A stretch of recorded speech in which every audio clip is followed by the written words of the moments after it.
Well, we're going to talk just a little bit more. I forgot to add anything about radio. I have some good friends that do radio. I was so pleased when in July of 2017, John B. Wells had me on his show for about an hour and 40 minutes. He was very, very nice to me. We had a great experience on his show, and I'm hoping to one day go back. Uh, I really enjoyed John B. Wells.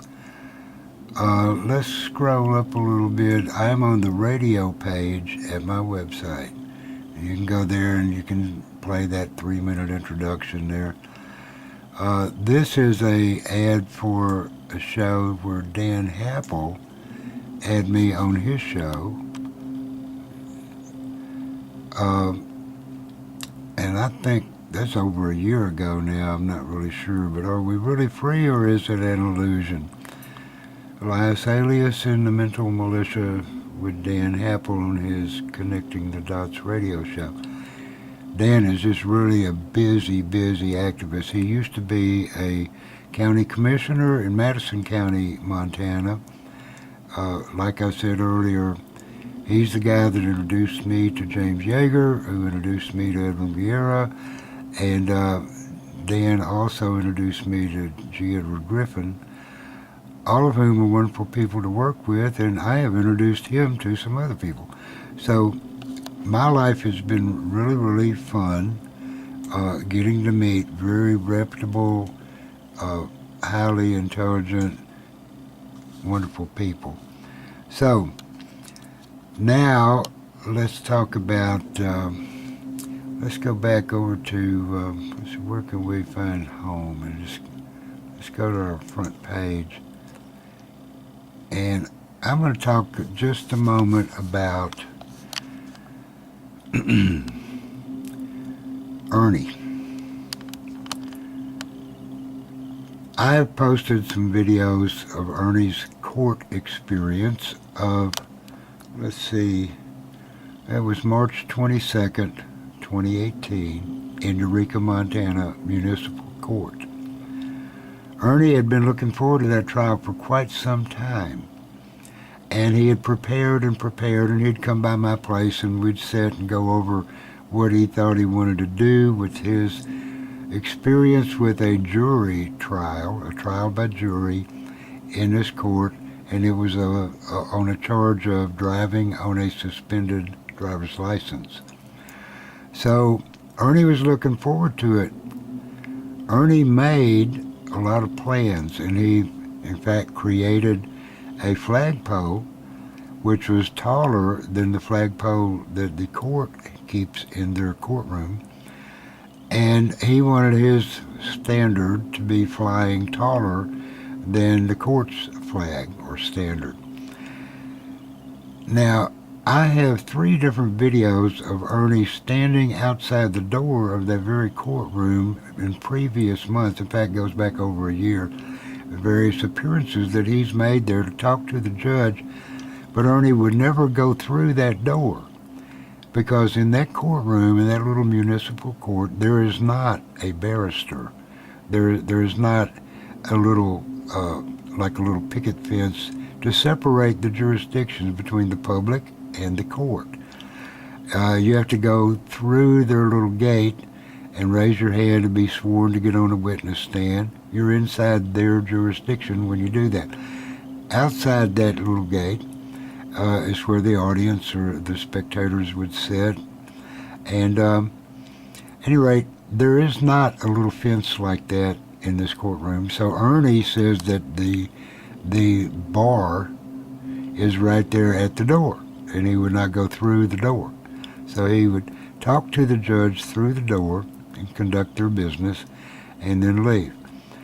However, against my advice and against his girlfriend Janae's advice, this time for his trial by jury, Ernie decided he wanted to go inside that courtroom, but to do it he was going to fly his own standard and establish his own jurisdiction on one end of the courtroom.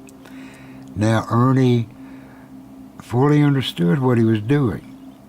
Okay, he fully understood what he was doing.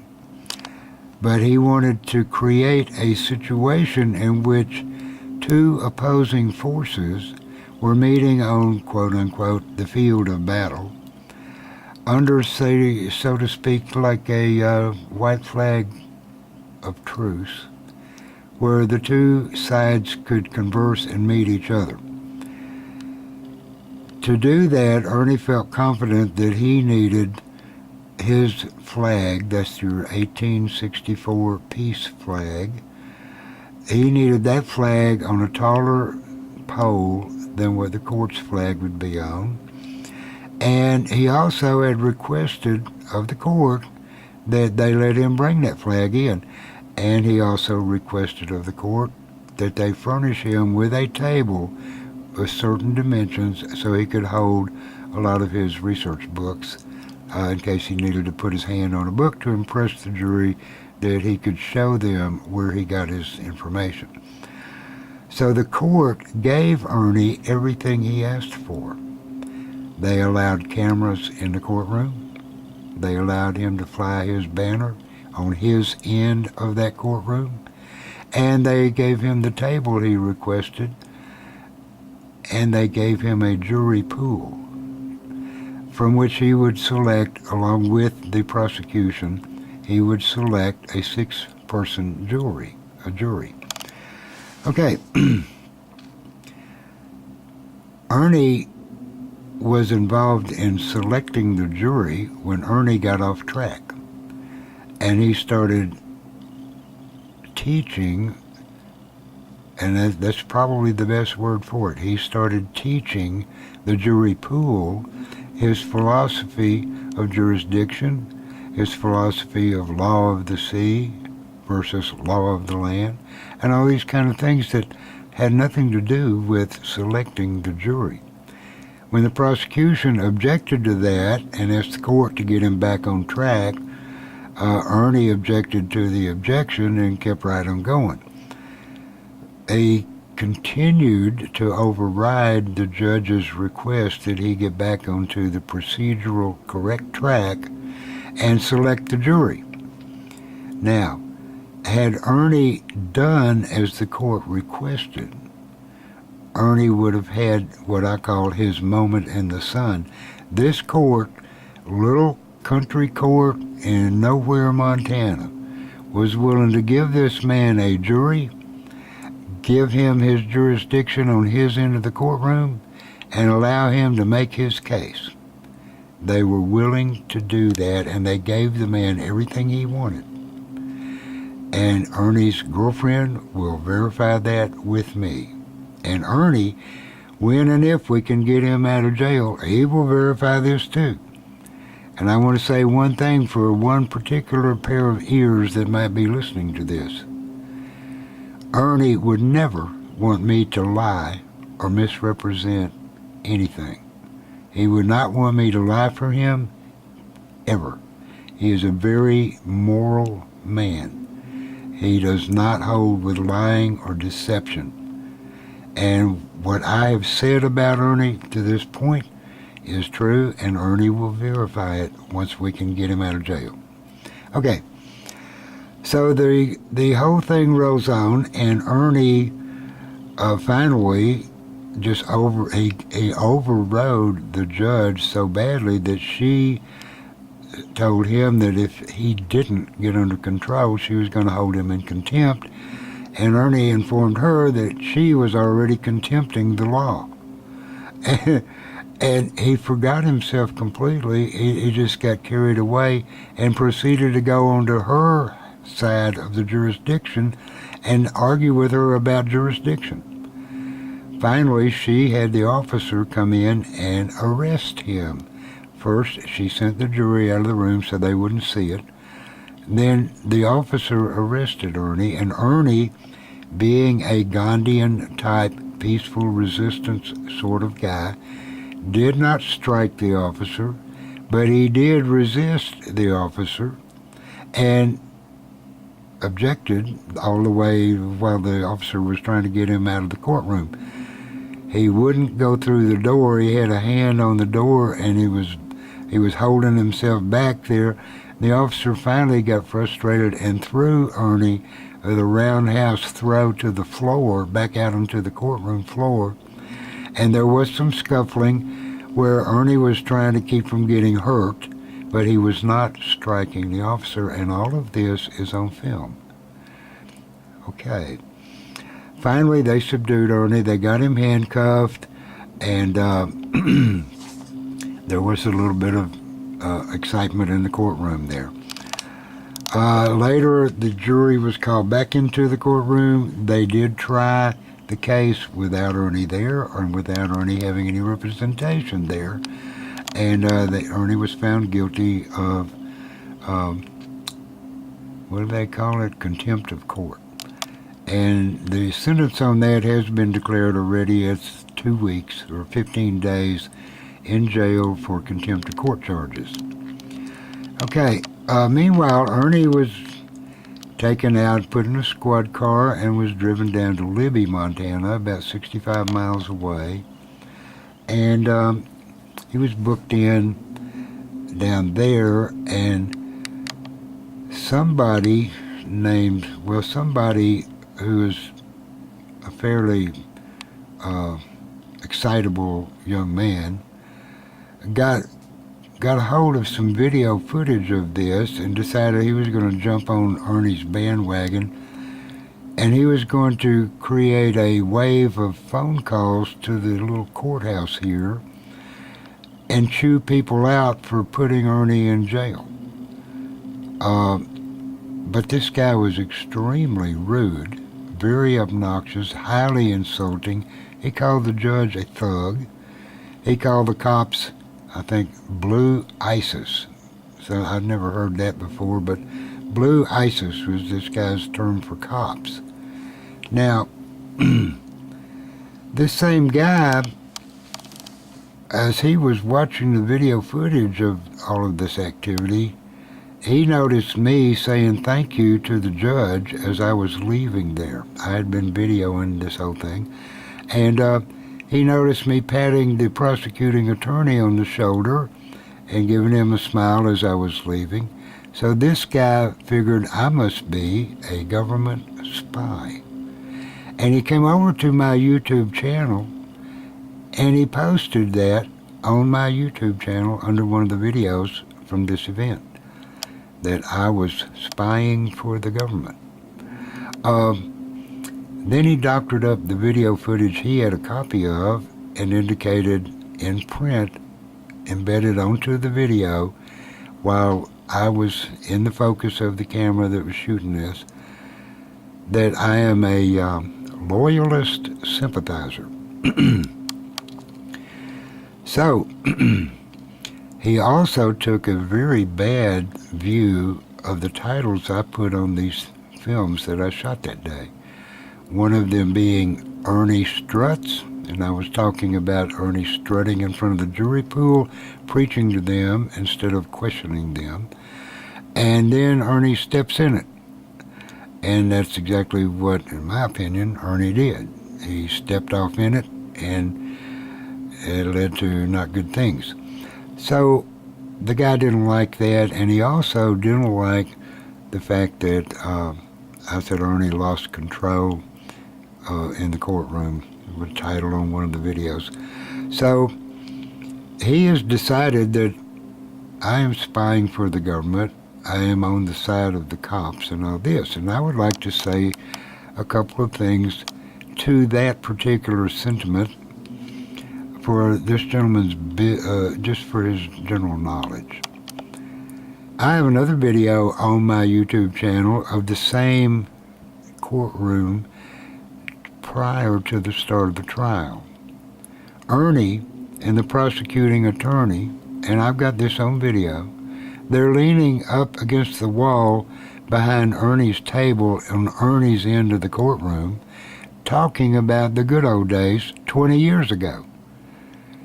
The prosecuting attorney and Ernie used to work for the same company in Bozeman 20 years ago. They have known each other that long. They were having a friendly, amiable conversation before the trial started. And I caught that, or caught part of it, on video, and it's on my YouTube channel. Ernie and the prosecuting attorney have known each other for 20 years. Okay. Additionally,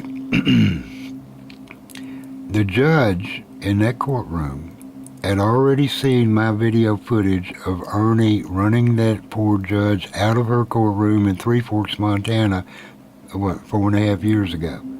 And she knew that I'm videoing every time I show up with Ernie at her courtroom.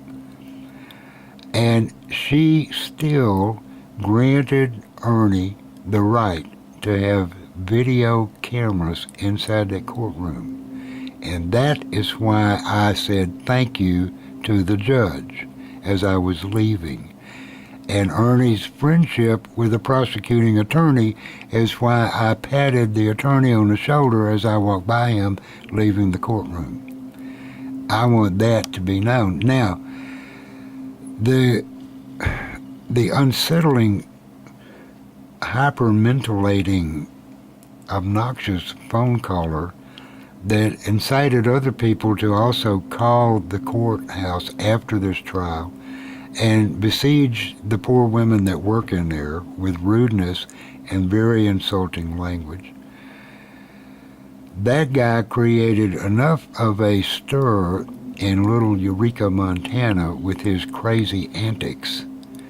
He created enough of a stir that the county prosecutor down in Libby, Montana, 65 miles south of us, decided to lift this off of the municipal court in Eureka and go ahead and charge Ernie with some serious stuff.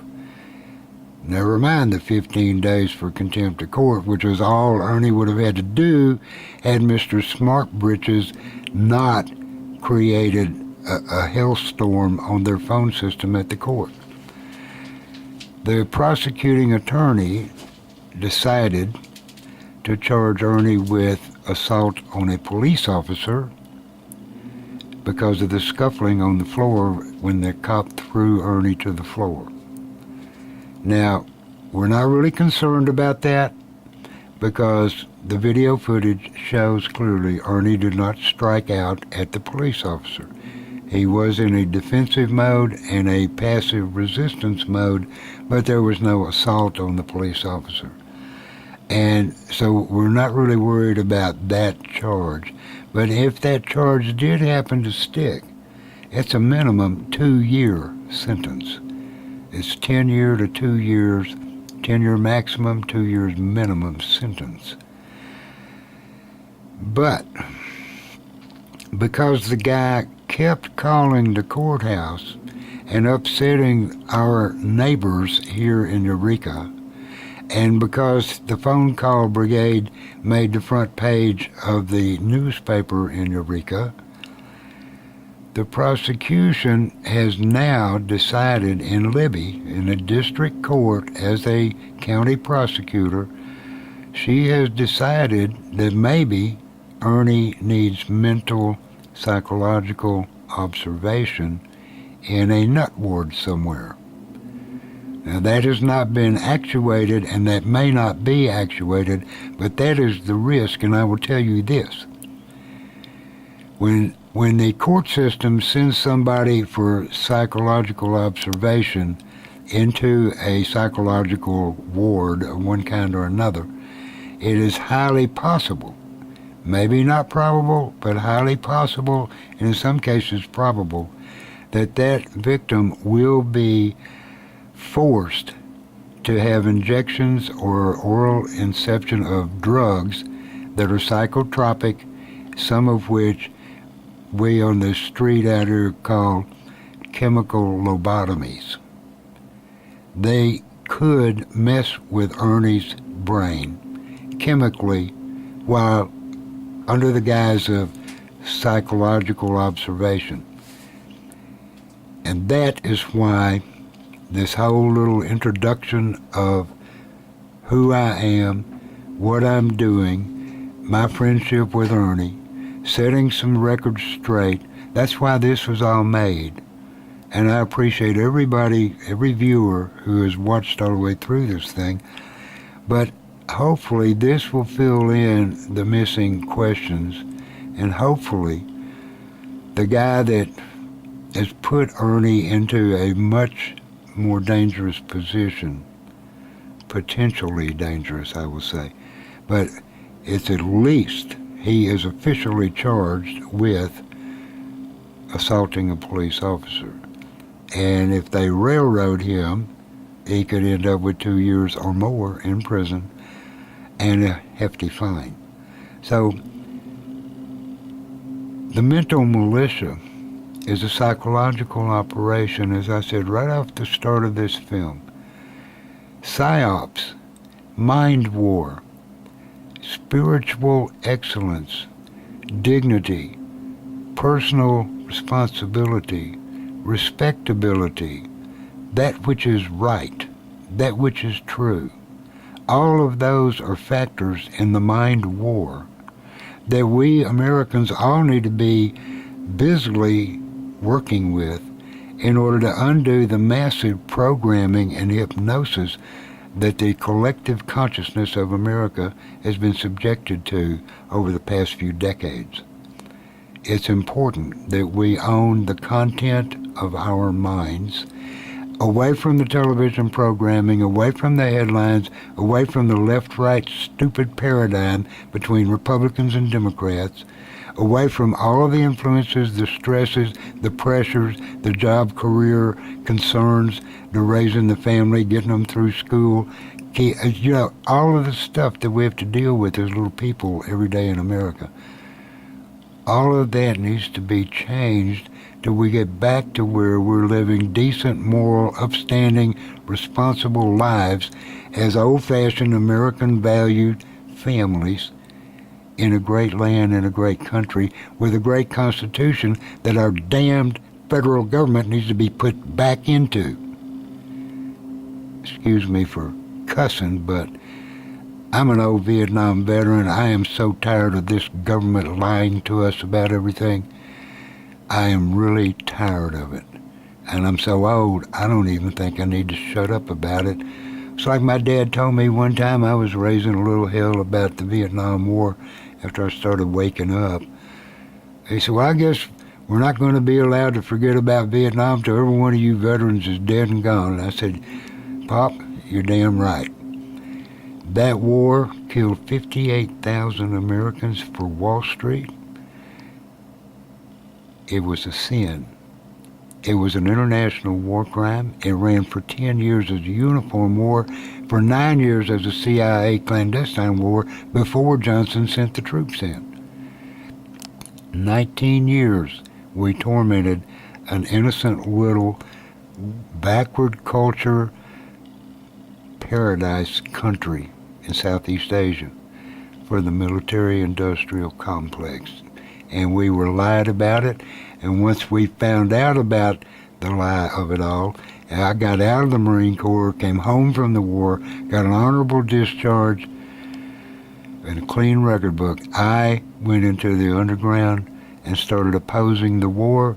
And I noticed then, I told this to John B. Wells on his national radio show, when we got together in public places and chanted, give peace a chance, and opposed that damn Vietnam War, when we tried to influence public opinion to get us out of Vietnam, they brought out the troops and the cops in formations with billy clubs and even guns to shut us down, because the government was in bed with Wall Street and the money machine was going to go forward no matter what we little people in America thought about things. And it's gone downhill since Vietnam back in the 60s. It's gone downhill. We're doing it to countries overseas, all for Wall Street. So y'all think about that. And whoever that guy was that came to my YouTube channel and accused me on my channel of working for the government as what he said? He said I was spying for the government. I've got this to say. There's a difference between spying for the government and spying on the government. Thank you very much for viewing.